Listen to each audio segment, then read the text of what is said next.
It didn't start with blueprints. It started with a burden.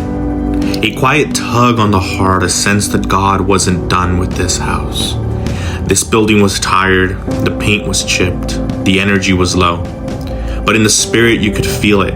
God was about to breathe again. Because to him ruins aren't the end, they're the beginning of glory.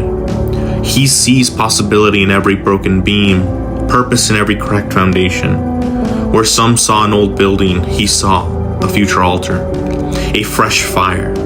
In Isaiah 43:19, he says, "See, I am doing a new thing. Do you not perceive it?" And even before we picked up a hammer or moved a chair, we said, yes. Yes to rebuilding.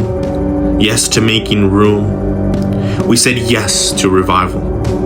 This wasn't just about walls and windows. This was about restoring a house for his presence.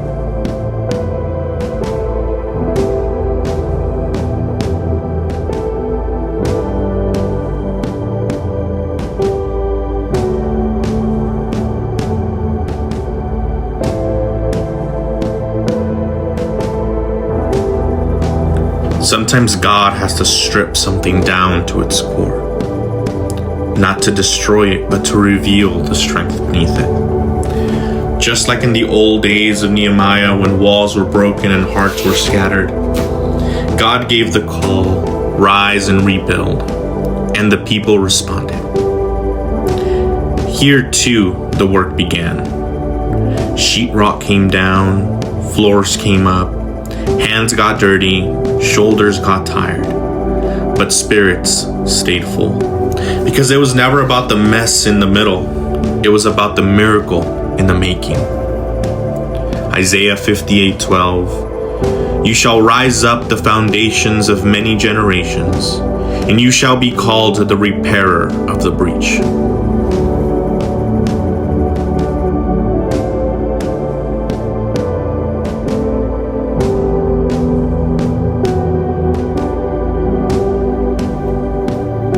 This season was messy.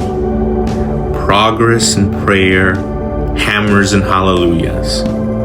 But it was all holy.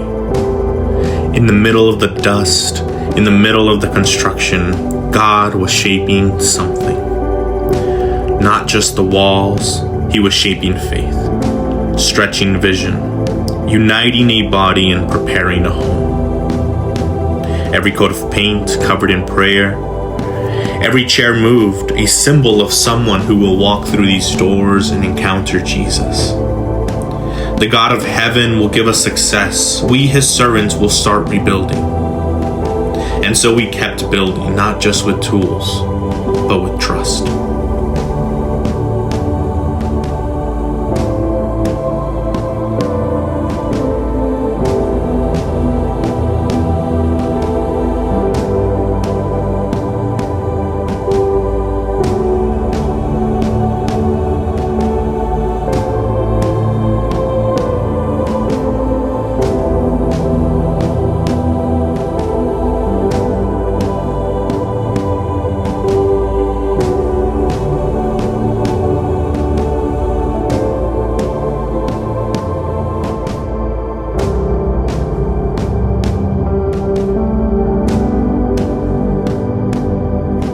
Then came the moment when the dust started to settle and the pieces were starting to come together. What once looked forgotten now looked glorious.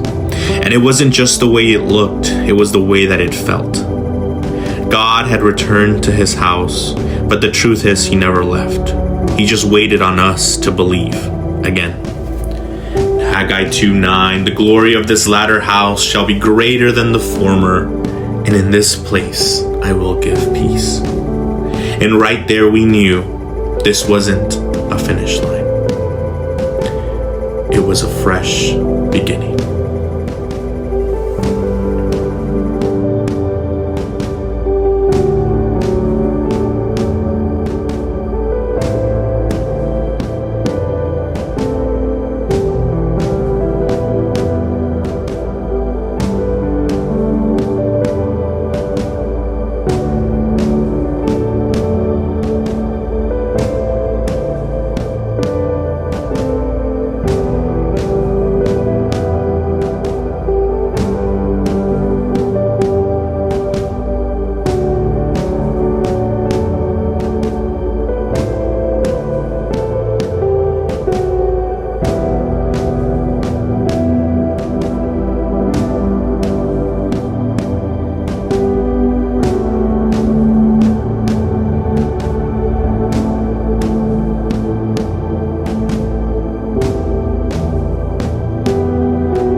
This house is more than chairs and lights and walls.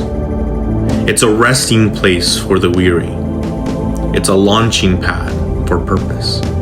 It's a house of healing and hope. This house, it's a sanctuary. It's not just a renovation. It's a rebirth.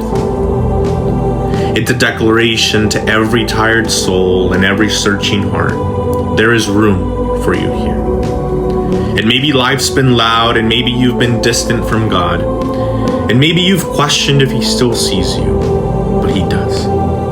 And He's been preparing this place, not just for worship, but for you. A space where chains break, where dry bones live again, where stories are rewritten and hearts come home. Come to me, all who are weary and burdened, and I will give you rest. This is more than a building. This is a place of encounter, where the Word is alive, where the Spirit is welcome, where hope gets its voice back. And they shall rebuild the old ruins, and they shall raise up the former desolations, and they shall repair the ruined cities. That's what He is doing, right here, right now. He's rebuilding lives, restoring dreams, and reviving what you thought was over. This is your moment to return, to rebuild, to believe again. The doors are open, the Spirit is moving, and the invitation is clear. Come and be made new. Welcome home.